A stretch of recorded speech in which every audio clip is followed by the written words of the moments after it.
en attendant, c'est Guillaume Meurice. Aïe, Il aïe, va aïe. falloir que vous l'écoutiez. Là. Chronique internationale aujourd'hui. Alors attention, prends bien garde à tes miches, Nicolas Demorand. Je vais vous parler d'un pipeline aux États-Unis, dans le Dakota. Un pipeline qui passe en plein cœur du territoire des Amérindiens, des Sioux, plus précisément à Standing Rock. Alors les Sioux, évidemment, ne sont pas très contents. Hein, vous connaissez les Sioux, on a tous des amis Sioux. On sait qu'ils sont susceptibles, ils sont aigris. Hein, c'est l'anthropologue John Wayne qui nous a bien expliqué ça dans ses documentaires. Donc il y a des gens qui Ce ne luttent. sont jamais que des Sioux. Pardon, Jean-Pierre ? Ce ne sont jamais que des Sioux. Voilà, excellent. Alors ça, je la note quand même. Jean-Pierre, ça sera décompté dans vos droits d'auteur. Il y a des gens qui luttent sur place depuis des mois contre ce pipeline, avec des blessés, des exactions, une répression policière et même militaire. Ces gens, j'ai rencontré une de leurs porte-parole Sioux, donc qui parle français. Elle s'appelle Lee Lostflower. Donc Lostflower, c'est son pseudo. Non, c'est pas un pseudo, c'est un nom qui est donné par une cérémonie. Lostflower, mais alors c'est quoi, c'est fleurs perdues ? Exactement. Mais est-ce que c'est pas déjà un nom de loser, ça ? Je pense qu'on ne doit pas commencer sur ce stade-là, parce que C'est très beau. peut-être ça Fleur perdue. finira pas comme vous l'espérez. Et voilà, ça commence bien. Des menaces, Jean-Pierre. Hein, une arrogance chez ce peuple Sioux, sous prétexte qu'on les a exterminés, qu'on a défoncé leur territoire au bulldozer, que l'armée leur a tiré dessus et qu'une entreprise pétrolière a déterré leurs morts. Ils deviennent agressifs. Je suis désolé, pour être agressif, il faut avoir des bonnes raisons. Voilà, regardez François Bayrou, il est agressif. Voilà, parce qu'on lui a confisqué son doudou, le ministère de la Justice. Donc il est grognon. Il faut relativiser les choses. Bon, les Amérindiens sont contre ce pipeline. Pourquoi ? Quand ça va craquer comme tous les autres, parce que tous les pipelines au monde, ils cassent. Même en France. Non, mais là, vous n'êtes pas très optimiste. Non, il va peut-être pas craquer. Mais si, il a déjà craqué 3 fois avant Ah, même d'être complètement inauguré officiellement. Oui, mais bon, c'est peut-être pas des gros craquages. Mais un craquage, c'est un craquage, man. C'est... Mais ça donne du boulot aussi aux entreprises de dépollution. Tu veux dire aux copains de Trump? Et voilà, de l'anti-américanisme primaire. Non, je suis désolé, je peux pas tolérer ça. Le peuple américain souverain s'est exprimé. Il a élu un balai à chiottes. Mais il est souverain. Je vous rappelle que nous, on vote pour Gilbert Collard. Donc voilà, on n'a pas de leçon à donner. Excusez-moi, je m'emporte. Je m'excuse d'ailleurs auprès des balais à chiottes. Je continue. Car chez les Amérindiens, la violence va encore plus loin. Comment ils surnomment Donald Trump ? L'agent orange, c'est le nom qu'on lui a donné. Est-ce que c'est pas raciste, ça ? Et on a aussi le droit, nous, de ne pas aimer les gens qui assassinent les autres. Mais ça, c'est pas du racisme. Ah, mais agent orange, c'est rapport à sa couleur de peau. Pas du tout. Ah.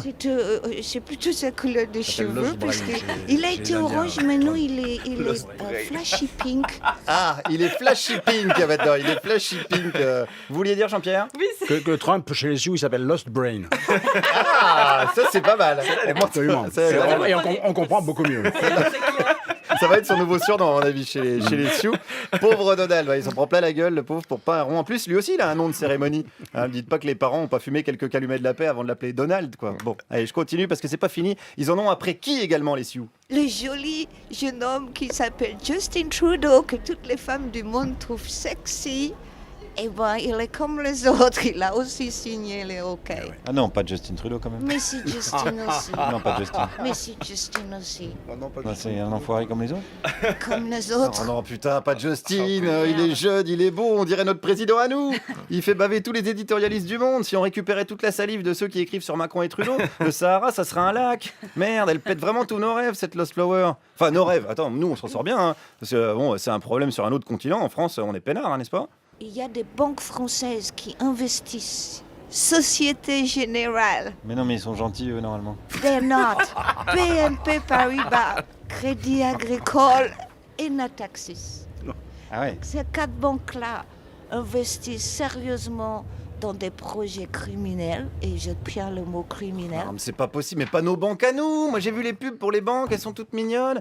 Même nos banquiers, ils sont mignons. Ils feraient passer un bébé panda pour Michel Houellebecq. Putain, si on peut plus croire aux pubs, moi, je suis dégoûté. C'est à désespérer de tout. C'est à désespérer de saloper la nature en toute impunité et de faire fuir du pétrole dans de l'eau. Water is life. Ton corps est fait à 70% de l'eau. Quand tu es un bébé, tu vis dans l'eau. Alors, Ouais, pas tous les corps, hein. Gérard Depardieu, c'est 90% de bière, en fait. mais dans la bière, il y a de l'eau aussi. Ah merde, mais oui, elle a raison. Je vais vraiment commencer par penser qu'ils ont raison, ces Amérindiens, finalement, ils ont du bon sens. Merde, comment je vais faire, moi, en tant que blanc occidental, j'ai l'impression que je vais vous dire qu'on peut rien faire. Tu vois, quand j'entends les gens qui disent « Mais qu'est-ce qu'on peut faire? On peut rien faire. » Alors on va mourir tout de suite, voilà. Pourquoi les gens, ils se déplacent à l'autre bout du monde pour trouver des forêts, des plages, des choses, et ils vont mettre du béton partout. Parce que c'est le progrès, c'est bien ça. Quand tu n'auras plus d'eau, et plus rien à manger, tu me diras si tu peux manger ta carte de crédit. Ouais, c'est pas faux, la carte de crédit se mange pas. Bon, il y en a bien quelques-uns à qui je souhaite de s'étouffer avec leur pognon, en attendant que la révolution verte tienne moins de la couleur du dollar que de la chlorophylle. Guillaume Meurice,